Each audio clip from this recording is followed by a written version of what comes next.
Pikica pri pikici po pravilih postavljene druga ob drugo in že dobimo melodijo. V mestu Bangkok, glavnem mestu Tajske, že 9 mesecev deluje orkester slepih, ki se s pomočjo Braillove pisave uči novih melodij. Trenutno šteje okrog 30 članov. Njihov mentor je pojasnil, da branje not sploh ni najtežji del učenja.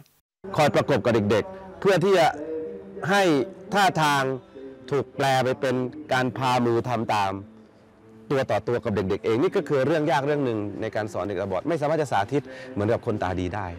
Orkester je prvi te vrste na Tajskem, ni pa edini na svetu. Slepim igranje vliva samozavest, zato lažje premagujejo tudi druge ovire. Na primer, prepričanje, da so sami krivi za svojo slepoto. คือความเชื่อเรื่องเวรกรรมเนี่ย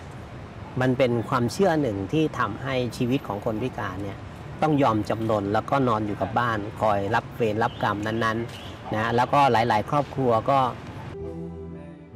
แรกๆก็รู้สึกท้อครับโอ้ยไม่อยากเล่นแล้วอะไรประมาณนี้ครับก็เลยแล้วก็พอไปคิดถึงว่าคนอื่นก็มีความพยายามก็เลยลองพยายามดูครับเพราะว่าวงนี้มันไม่เคยมีมาก่อนก็เลยอยากคิดขึ้นสู้อีกครั้งครับ Tako glasba postane eno redkih področij, kjer ni nepremagljivih ovir.